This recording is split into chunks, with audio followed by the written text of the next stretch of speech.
Au Nigeria, la guerre est déclarée entre les médias traditionnels et les plateformes numériques. Elles sont en effet accusées d'étouffer la presse locale et de capter l'essentiel des revenus publicitaires. Une enquête officielle a même été ouverte. Gilbert Tamba est à Abuja pour Média TV. C'est un bras de fer qui pourrait faire jurisprudence sur le continent africain. Face aux plaintes de plusieurs groupes de presse, les autorités nigérianes ont décidé d'ouvrir une enquête sur les pratiques des grandes plateformes numériques dans le viseur Meta, Google, X, mais aussi les outils d'intelligence artificielle. Les médias nigérians accusent ces plateformes d'utiliser leur contenu pour attirer des audiences et entraîner des modèles d'intelligence artificielle sans autorisation ni rémunération suffisante.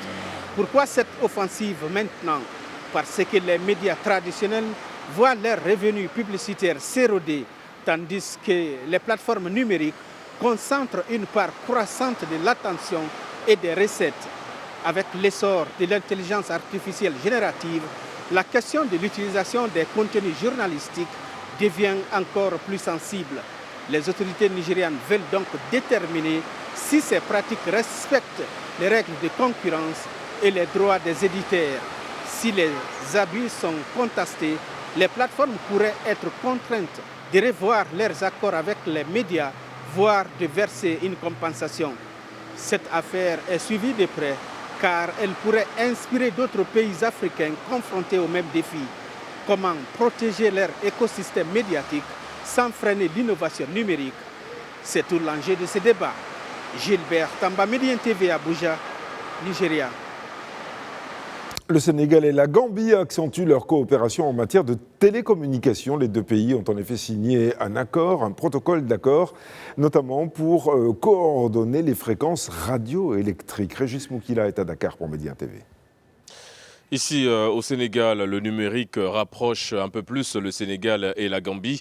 Les deux pays viennent de renforcer leur coopération en signant un nouveau protocole d'accord dans les domaines des télécommunications et des services postaux.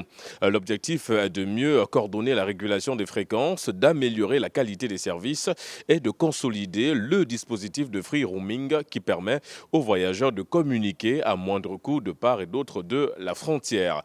L'accord prévoit également un partage d'expériences, notamment avec la mise à disposition par le Sénégal d'un expert en régulation postale au profit de la Gambie.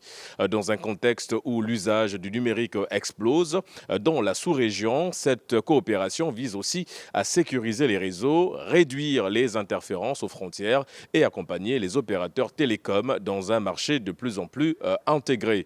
Avec ce partenariat entre Dakar et Banjul, les deux pays affichent aujourd'hui leur volonté d'accélérer l'intégration numérique et de faciliter les échanges entre leurs populations. Ici à Dakar, Régis Moukila pour Média.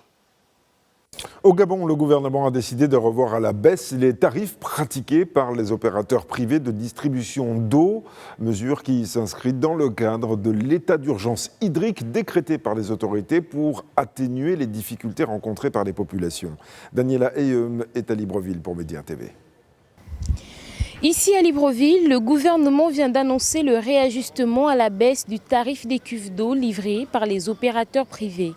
Désormais, le prix est fixé à 4 000 francs CFA contre 10 000, voire 15 000 ou encore 20 000 francs CFA auparavant. Une baisse de 6 000 francs CFA qui allège significativement le budget des familles modestes, contre jusqu'ici puiser dans leur économie hebdomadaire pour accéder à l'eau potable. La carence en eau avait favorisé naturellement l'émergence d'un commerce parallèle souvent opaque où des revendeurs bien organisés imposaient des tarifs exorbitants, réalisant ainsi des bénéfices mensuels de plusieurs millions de francs CFA. Face à cette situation, le gouvernement de Brice Clotaire Oligui Nguema a choisi d'agir avec pragmatisme et responsabilité.